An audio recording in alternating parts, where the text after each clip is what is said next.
Alors, on se retrouve dans cette partie pour tout ce qui est création de textures. On va pas aller en profondeur, on va juste voir un petit peu comment ça se passe et qu'est-ce qu'on peut faire un petit peu avec, mais on va vraiment pas aller dans les détails, c'est pas le but. Là, c'est juste pour savoir où elle se trouve et comment elle se crée.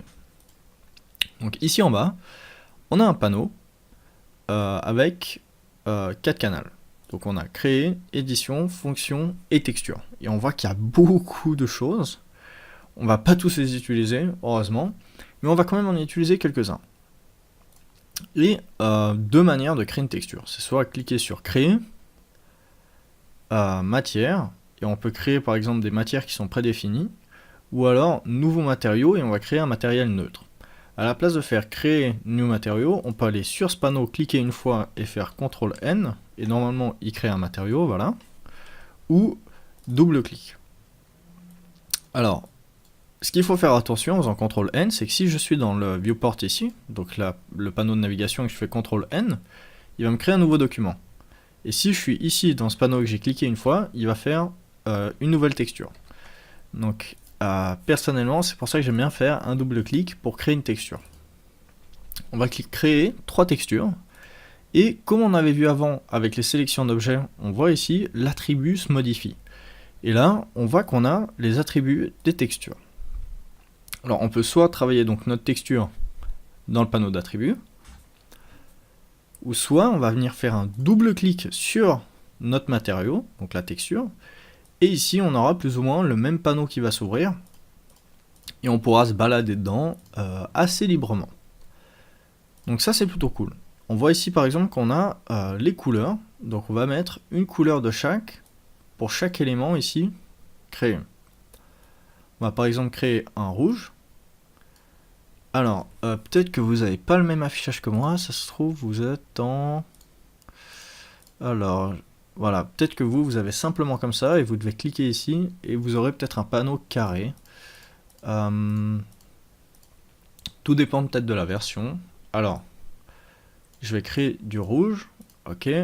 Je vais créer ici un vert, très bien. Et je vais créer du bleu. Parfait. Maintenant qu'on a créé donc nos 3 matériaux, on va vouloir les appliquer sur nos objets, ce qui est tout à fait compréhensible. Alors, plusieurs moyens de le faire. C'est soit on va par exemple cliquer sur la texture, laisser appuyer et faire un drag and drop sur notre objet, soit on va sélectionner par exemple le cube qui est ici présent, sélectionner la texture, faire clic droite, et normalement on peut cliquer sur appliquer, et il va venir donc appliquer la texture, ou soit venir faire un drag and drop sur l'élément qui est dans le panneau objet qui contient tous les éléments de notre scène. Donc ça, on a déjà 3 techniques pour appliquer une texture. Ce qui est vraiment intéressant avec ces textures, c'est que quand on les a créées, on peut complètement les modifier. Ce qui veut dire que si ici j'ai mon étoile qui est rouge, et j'aimerais une étoile jaune, bah, je peux venir ici sur le panneau, me déplacer, et changer la couleur autant que je le veux. Donc on est vraiment libre sur les textures de pouvoir créer beaucoup de choses. Ça, c'est plutôt intéressant, parce qu'on voit qu'il y a énormément de panneaux. On va pas tous les voir, mais on va en voir quand même quelques-uns qui sont intéressants dans la suite. Pour le moment, j'ai pas trop envie de vous rentrer trop d'informations. On va le faire pas à pas. On va voir déjà la modélisation, etc. Et ensuite, on va faire quand même une partie intéressante sur le texturing. Mais j'aimerais juste que vous compreniez que au moins les textures, ça se passe ici. Heureusement, on peut venir renommer ensuite tous nos matériaux.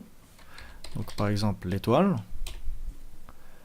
le cube ici, qui est vert. Donc si par exemple je fais aussi double clic ici sur donc, le tag de couleur qui s'est appliqué sur mon cube, on voit qu'il va venir sélectionner mon shader, enfin ma texture. Je peux venir écrire cube. Donc ça c'est plutôt bien, et donc encore des textures paramétriques où on peut vraiment tout modifier.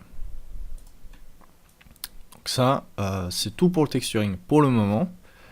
On verra des choses un peu plus hardcore dans la suite.